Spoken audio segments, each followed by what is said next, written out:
తిరుమలలో వెలిసిన కలియుగ ప్రత్యక్ష దైవం శ్రీ వెంకటేశ్వర స్వామి ఆలయంలో ఏటా అనేక ఉత్సవాలు జరుగుతూ ఉంటాయి. అలాంటి విశిష్టమైన ఉత్సవాల్లో జ్యేష్ఠాభిషేకం ఒకటి.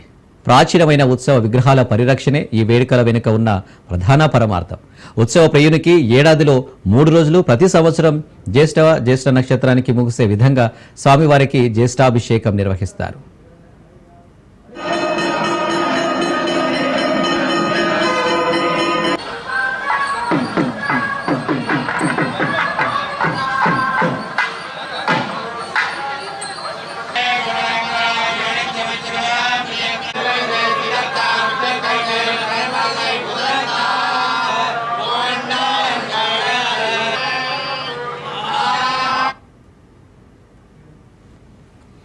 మూడు రోజుల పాటు జరిగే ఈ ఉత్సవంలో శ్రీదేవి భూదేవి సమేత మలయప్ప స్వామి కవచాలు మొదట తొలగిస్తారు.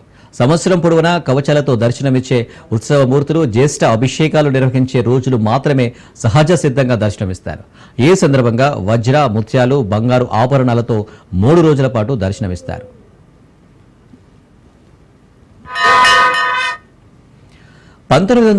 దశకంలో జ్యేష్ఠ అభిషేకాలను టీటీడీ ప్రారంభించింది. తిరుమల శ్రీవారి ఆలయంలో ఈ నెల 9 నుంచి 11వ తేదీ వరకు 3 రోజుల పాటు జ్యేష్ఠ అభిషేకం జరగనుంది.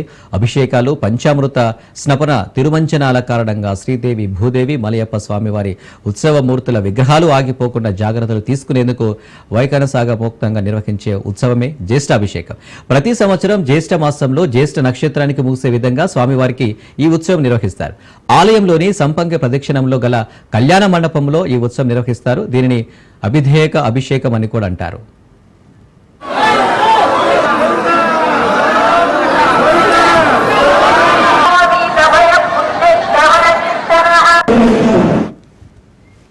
మొదటి రోజు శ్రీదేవి భూదేవి సమేత శ్రీ మలయప్ప స్వామి వారికి హోమాలు, అభిషేకాలు, పంచామృత స్నపన, తిరుమంజనం నిర్వహిస్తారు. తర్వాత స్వామి అమ్మవార్లకు వజ్ర కవచం అలంకరించి పురవీధుల్లో ఊరేగిస్తారు. ఈ సందర్భంగా వజ్రాభరణాలతో శ్రీదేవి భూదేవి సమేత మలయప్ప స్వామి భక్తులకు దర్శనమిస్తారు. ఇక రెండవ రోజు ముత్యాల కవచ సమర్పణ చేసి ఊరేగిస్తారు. మూడవ రోజు కూడా తిరుమంజనాదులు పూర్తి చేసి బంగారు కవచాన్ని సమర్పించి ఊరేగింపు నిర్వహిస్తారు.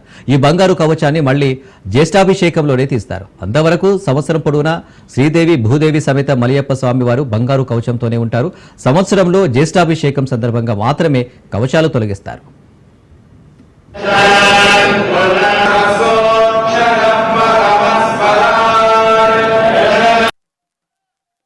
జ్యేష్ఠ మాసంలో జ్యేష్ఠాభిషేకం నిర్వహించిన ఆనవాయితీ 9 నుంచి 3 రోజుల పాటు ఈ అభిషేకం నిర్వహిస్తారు. అసలు జ్యేష్ఠ మాసంలో ఈ అభిషేకం ఎందుకు నిర్వహిస్తారు? జ్యేష్ఠాభిషేకం అంటే ఏమిటి? మరో పేరేమైనా ఉందా? ఆ జ్యేష్ఠ మాసం యొక్క ప్రత్యేకత, జ్యేష్ఠాభిషేక విశిష్టత గురించి మనతో మాట్లాడుతూ శ్రీవారి ఆలయ ప్రధానర్చకులు కిషదీశుడు గారు. స్వామి నమస్కారం. శ్రీవారి ఆలయంలో ప్రతి పూజ, ప్రత్యేక సేవ అన్ని కూడా విశేషమైనటివే. అంటే ఈ జ్యేష్ఠ మాసం నిర్వహించే జ్యేష్ఠాభిషేకానికి ఎటువంటి ప్రత్యేకతలు ఉన్నాయి? ఈ సేవకు మరో పేరు కూడా ఉన్నట్టు ప్రచారంలో ఉంది. ఏంటి స్వామి? ఓం నమో వెంకటేశాయ. కలియుగ దైవం శ్రీ వెంకటేశ్వర స్వామి క్షేత్రమైన తిరుమలలో శ్రీ వెంకటేశ్వర స్వామి దేవాలయంలో సంవత్సరం పొడవునా ఏదో ఒక విశేషమైన కైంకర్యాలు జరుగుతూనే ఉంటాయి. దీన్నే మనం ఇక్కడ ప్రతినిత్యం జరిగే ఉత్సవాలైతేనేమి, వారోత్సవాలైతేమి, పక్షోత్సవాలైతేమి, మాసోత్సవాలైతేమి, సంవత్సరంలో జరిగే బ్రహ్మోత్సవాలైతేనేమి ఎంతో విశేషంగా జరుపుకోవడం అనేది ఇక్కడ మనకు ఆనవాయితీగా వస్తుంది. ఇప్పుడు ప్రత్యేకించి ఈ జ్యేష్ఠ మాసాన్ని పునస్కరించుకొని మనం ఈ నెలలో జ్యేష్ఠాభిషేకం, దీన్నే మనం అభిధేయక అభిషేకం అని కూడా పిలవడం జరుగుతుంది. ఈ జ్యేష్ఠ మాసంలో జ్యేష్ఠ నక్షత్రం రోజు పరిసమాప్తం అయ్యే విధంగా దీన్ని మనం 3 రోజులు నిర్వర్తించుకోవడం ఇక్కడ ఆనవాయితీగా వస్తుంది. ఇందులో భాగంగా ఈ నెల 9వ తారీఖు, 10వ తారీఖు, 11వ తారీఖున శ్రీవారి ఆలయంలో ఉత్సవమూర్తులైన మలయప్ప స్వామి, శ్రీదేవి భూదేవిలకు ఈ జ్యేష్ఠ మాసంలో ఈ జ్యేష్ఠాభిషేకం నిర్వర్తించడం జరుగుతుంది. ఇందులో భాగంగా మొదటి రోజు అనగా 9వ తారీఖున స్వామివారికి మహాశాంతి అభిషేకాలు అయితేనేమి, శతకలశ అభిషేకాలు అయితేనేమి స్నపన తిరుమంజనం ద్వారా జరిపించి విశేషంగా స్వామివారికి వజ్ర కవచాన్ని సమర్పించడం జరుగుతుంది.